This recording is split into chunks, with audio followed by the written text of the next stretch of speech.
নমস্কার বন্ধুরা, plants care nature YouTube চ্যানেলে আবার আপনাদেরকে স্বাগত জানাচ্ছি।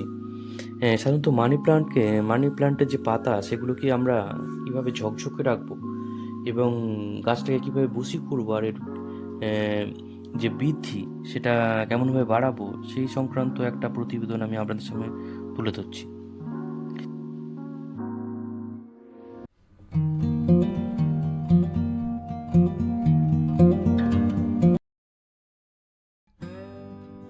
সাধারণত মানি প্লান্ট এই যে গাছটা সেটা সাধারণত আর্দ্রতা পছন্দ করে, কিন্তু ডাইরেক্ট সানলাইট এটা কিন্তু পছন্দ করে না। হালকা আলোযুক্ত জায়গাতে এটাতে রাখতে হবে। আর এর পাতা কে চকচকে ঝকঝকে রাখার জন্যে আমরা সাধারণত 2 দিন 3 দিন বাদে বাদে গাছের জল দিয়ে স্প্রে করব। আর এমনি যে প্লেন যে কাঁচা যে দুধ পাওয়া যায় সেই দুধ আমরা 1 লিটার জলে গুলে নিয়ে মাসে একবার স্প্রে করব। তাহলে এর পাতা কিন্তু এরকম ঝকঝকে তকতকে থাকবে। আর এর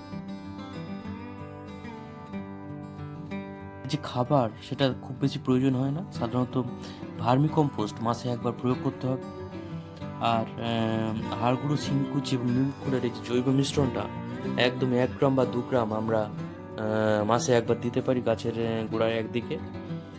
আর এর সঙ্গে আরও ভালো ডেভেলপ যদি আমরা চাই তাহলে সিউইড এক্সট্র্যাক্ট যে ফার্টিলাইজার আছে সেটা একদম 2 গ্রাম মতন আমরা গাছে ব্যবহার করতে পারি। এবং গাছের যে টবের আয়তন সেটা বিবেচনা করে কিন্তু কম বেশি করা যেতে পারে। তো বন্ধুরা, এই সমস্ত খাবার সাধারণত ব্যবহার করা যেতে পারে এবং ইপসন সল্ট প্রতি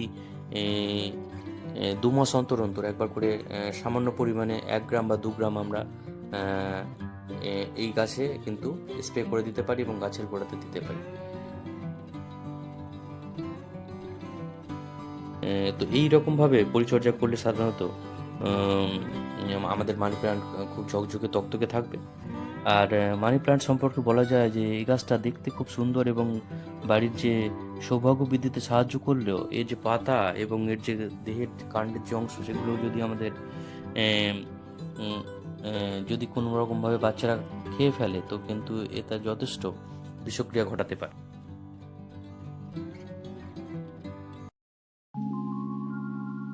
বন্ধুরা, মানি প্ল্যান্ট সম্পর্কে যে একটা প্রতিবেদন তাহলে আপনার সামনে তুলে ধরলাম। ভিডিওটি ভালো লাগলে অবশ্যই চ্যানেলটাকে সাবস্ক্রাইব করবেন এবং শেয়ার করবেন। সবাইকে নমস্কার এবং ধন্যবাদ জানিয়ে ভিডিওটা শেষ করলাম।